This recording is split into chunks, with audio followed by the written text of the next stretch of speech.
finished a boxing career, they've had nothing to fall back on. They've gone into drink and drugs because they can't get that buzz no more. So I suppose that's a negative aspect of the game.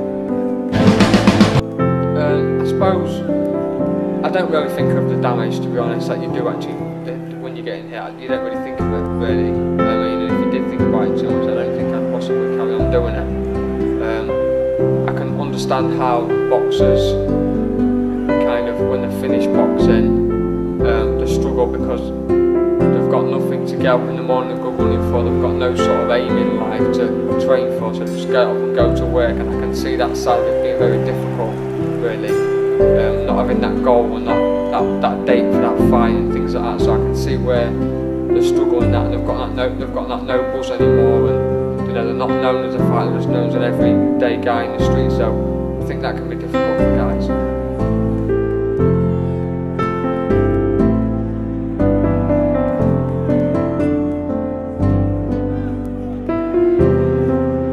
For me, personally, there's so many positives in boxing. Like we spoke about earlier, every person gets different sort of gains a lot out of boxing. I mean, I got a lot of confidence, I got myself fit, I achieved 2 professional titles, I achieved an amateur title, so I achieved something in my life. It gave me the discipline, the respect, you know, in my life, and they're the massive positives that I think every boxer achieves, really, discipline and respect.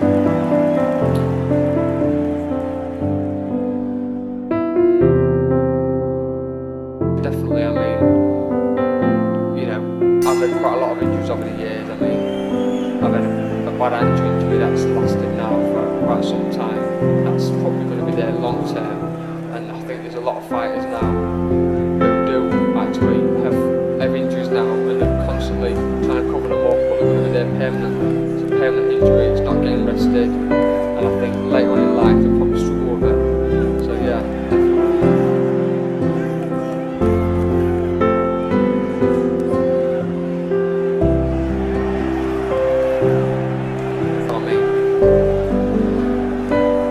Dangerous, of course it's dangerous. I mean, the aim of the game is to inflict as much damage on the opponent as possible, but when you look at, I suppose, deaths in boxing as compared to motor racing or even things like horse riding, I think the boxing death rate is a lot lower in boxing, but it's still a very, very dangerous sport. UFC, I mean, I quite enjoy watching UFC, to be honest. I mean, it's coming through a lot bigger now, they're holding bigger events, it's come over to the UK, and I mean, I quite enjoy watching UFC. I think there is an art to it. I don't quite enjoy it as much as boxing, but I'm not going to because I box myself, but I think that it's a good sport, and I think that it's, you know, it's something that's well worth watching and worth getting into. Would you ever take part? I don't think so. I mean, I've boxed now for a long time, and I think maybe, you know, I think the training would be good to do. It'd be a different part of training. It'd be different, you know, it'd be a lot of various training methods to use that probably we don't usually do. So that'd be interesting. But unless you're taking part now, I wouldn't. Do you think it's going to be bigger than boxing? I don't think it'll be bigger than boxing. I mean, boxing's an Olympic event. It's been going on for loads of years, you know, hundreds of years. Whereas UFC, it's just coming through now. I mean, it'll be big for a certain period of time, but I think that when they come to having a lot more serious injuries, I think that they'll look at the sport a little bit more, and I think things might change a little bit in UFC. How do you think boxing's going to be in the next 20 years? I actually can't see training methods going any more advanced in some gyms. I mean, I think really the old school, they're getting up in the morning, they're running and things like that, and they're doing a lot of the row work. It's changed a little bit because a lot of boxers don't do as much row work nowadays. They do various things on machines like stepping, rowing and that kind of thing. So I think it's advanced in that way in some training methods and dieting. I mean, the nutrition side of boxing now is massive compared, whereas years ago I don't think it was as much. So on the sense of like the nutrition, I think we're quite advanced in that. But then again, the old training, some boxers just enjoy doing the old training methods, so I don't think it will change a massive amount really.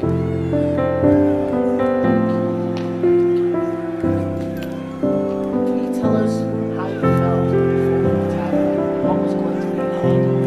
How many fears? Yeah, loads of fears really. I mean, I think every boxer said they're not scared really is a lie. I mean, walking down to the ring, I suppose it was just the usual thing really. You've got the nerves there and you just controlling it. You get in the ring, you focus really on what you've got to do. I mean, you train. I think I had something like 5.5 weeks of knowing about the fight, so I trained and it's been on my mind for 5.5 weeks. So all that time leading up to it. When it come down to the fight, I just thought, this is all them hard weeks now of training. I've got to put it into play what I've done, and that's what I did. So what went through the fight? Can you tell us how you felt? Yeah, I mean, from the first round. Yeah, the first round. I mean, I was boxing in my opponent's hometown, so what I wanted to do, and I didn't really know too much about him. So what I thought I'd do is I'd box the first round just to have a look and just see how he is. And I always had it in my head that he'd come out pretty fast and try and make his mark early, which he did. But I was expecting that, so I just boxed my way. And then once I kind of had a look at him and sort of sussed his style in the first round, then I just kind of just did what I'd been training and working on, and I put the pressure on him and boxed, and then started fighting more on the inside and working his body more to break him down and wear him out for the later rounds, because we had 10 rounds to do. So I know how to start getting the body shots in early, break him down to work harder in the later rounds, and that's what the plan come together, and that's what happened. And what was the feeling when the referee held your hand and you won the title? Absolutely, and mate, the feeling was just out of this world. I mean, it was kind of like I was in a dream kind of thing, like I was dreaming, because it was I put so much pressure on myself really to win. I wanted to win so bad, and when it actually happened, it was like, because it meant so much to me, I felt like I was in a bit of a dream, and I can't remember too much after the fight because my emotions and my adrenaline was running wild, you know. But yeah, I mean, the feeling was just out of this world.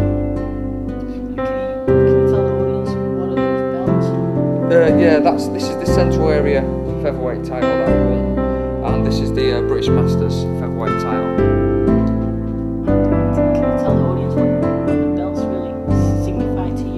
I mean, personally, you know, in my eyes, I was never going to be a world champion, so these were like my world title belts, you know. I mean, if I achieve no more out of boxing, I'm a very, very happy man. And it's something for my grandkids to pass on to my grandkids and that kind of thing. So yeah, they mean everything to me really. Down the line, you were lined up for a British title. What happened? Yeah, that's right. I mean, the fight after I won the titles, I had a chance of being a mandatory challenger for the British title. That unfortunately fell through due to me a recurring hand injury that I had in the fight. So then that knocked me out of it, and then I had to continue. My hand injury basically was still there, and then I got a phone call asking if I wanted to be. I had a chance to fight for the British featherweight title, and obviously with a hand injury, I couldn't take the fight. So I just kind of two British title shots that I lost out on really. So it's pretty unfortunate, but that's boxing for you, I suppose. And what are your plans right now? My plans now really, I mean, I'm taking a bit of time out now, I mean, because I've been out the ring, you know, getting on for 2 years now. I had a comeback fight lined up a couple of months ago, damaged my hand leading up to the fight, so that's really, it's knocked me back again. So I feel like now I'm going to have a bit of time out and see how I go from there really. I mean, I haven't ruled out coming back later on in the years because I keep myself in good shape. My mind's still set what I want to do, but it all depends on my hands now. And if I can get to 100% fighting fit again, there's no reason why I won't box again.